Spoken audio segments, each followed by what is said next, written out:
దేవుని నామానికి స్తోత్రం. హల్లెలూయా. ప్రభువైన యేసుక్రీస్తు నామములో అందరికీ కూడా నా హృదయపూర్వక వందనాలు. రోమాపత్రిక 12వ అధ్యాయం 12వ వచనం. నిరీక్షణ గలవారై సంతోషించుచు, శ్రమయందు ఓర్పు గలవారై ప్రార్థనయందు పట్టుదల కలిగి ఉండుడి. ఆమేన్. నిజంగా రోమాపత్రికని మరి దేవుడే ఎంచుకునేటట్లుగా దేవుడు చేశాడండి యాక్చువల్గా. ఎందుకంటే ప్రతి అధ్యాయం, ప్రతి వచనం ఎన్ని విషయాల్ని మనకు నేర్పుతుందో చూడండి. ఎప్పుడు స్టార్ట్ చేసాం, ఇంకా మనం కొనసాగిస్తూనే ఉన్నాం కదా. చూడండి, ఇక్కడ ప్రార్థన యందు పట్టుదల కలిగి ఉండండి. మనుషులకి పట్టుదల కాస్త ఎక్కువేనండి కదా. అనుకుంటే సపోజ్ ఎవరన్నా ఒక మాట అన్నారనుకోండి, నేను ఇక ఆమెతో మాట్లాడను, నేను ఇక ఆయనతో మాట్లాడను, ఎంత పట్టుదల కలిగి ఉంటారు, అవునా కదా. చిన్న చిన్న భేదాభిప్రాయాలు వచ్చినప్పుడు మనుషులు మాట్లాడుకోరు, ఎంత వచ్చినా సరే. అప్పటిదాకా ఎంతో ప్రేమగా, ఎంతో స్నేహంగా ఉండేవాళ్ళు కాస్త ఈ పట్టుదల అనేది ఎప్పుడైతే వచ్చిందో, ఎదురుబడినా సరే, ముఖాముఖిగా కనపడినా సరే మాట్లాడుకొని కూడా మాట్లాడుకోరు. ఏంటంటే నన్ను ఆ మాట అన్నారు, నన్ను ఆ మాట అంది. వాస్తవమా కాదా? అయితే ప్రభు నేర్పుతున్న విషయం ఏంటంటే, అదేదో ప్రార్థన యందు పట్టుదల కలిగి ఉండండి. దీనికి యాకోబు గారే బెస్ట్ ఎగ్జాంపుల్ అండి.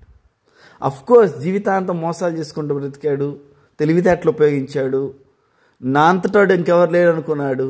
కానీ దేవుడు ఓ పాఠం నేర్పిన తర్వాత, దేవుడు కొన్ని విషయాలు అర్థమయ్యేటట్టు చేసిన తర్వాత, ప్రభువా నీవే నాకు శరణం అన్నాడు. ఎట్లా పట్టుకున్నాడంటే పెనుగులాడాడంటండి. ఒక నరుడు అతనితో తెల్లవారు వరకు పెనుగులాడాడంట. ప్రార్థనలో దేవుని పాదాలు మనకు దొరుకుతాయి. మరలా చెప్తాను, ప్రార్థనలో దేవుని పాదాలు మనం దొరుకుతాయి. దాన్ని మనం ఎలా పట్టుకుంటున్నామో అది మన ఇష్టం. యాకోబు గారైతే దేవుడు అక్కడి నుంచి వెళ్ళలేనంతగా పట్టుకున్నాడంట. పుట్టుకునేసరికి తెల్లారిపోతుందని వదిలిపెట్టి అంటున్నాడు ఆయన. అంటే దేవుడు దొరకటం ఏంటండి? దేవుడు ఎందుకు వచ్చాడు అసలు అక్కడికి?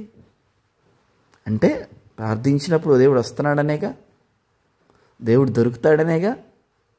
మనం మొరపెట్టినప్పుడల్లా మన దేవుడు మనకు సమీపంగా ఉన్నట్లు, మరి ఏ దేవుడు ఏ జనమునకు సమీపంగా లేడని చెప్పినట్లేగా. ఆ మాట వాస్తవమేగా. సో మనకే పట్టుదల రావట్లేదు వ్యర్థమైన విషయాల్లో. రోషాలు, పట్టుదలలు ఇవి మాత్రం బాగానే వస్తున్నాయి, కానీ దైవిక సంబంధమైన విషయాల్లో పట్టుదల రావట్లేదు. నిరీక్షణ గల వారమే. నేనెందుకు పొందుకోలేకపోతున్నా, నేనెందుకు అనుభవించలేకపోతున్నా, నేనెందుకు చూడలేకపోతున్నా దేవుని కార్యాలు అని పట్టుదల కలిగి ఉండమంటున్నాడు. ప్రార్థన యందు పట్టుదల కలిగి ఉండు. గొప్ప కార్యాలు చూస్తామండి. అలా మనం విశ్వాసంతో దేవుని సన్నిధిలో మనం కనిపెట్టుకోవాలి. కానీ ఇది హన్నాకు కూడా వర్తిస్తుంది. అంతకుముందు హేళనపరిచినప్పుడు, అవమానపరిచినప్పుడు బాధ వేసింది, ఆమెకి దుఃఖపడుతుంది. కానీ సార్ ప్రార్థనలో దాన్ని, ఆ బాధ అంతటిని ప్రార్థనలో కన్వర్ట్ చేసింది.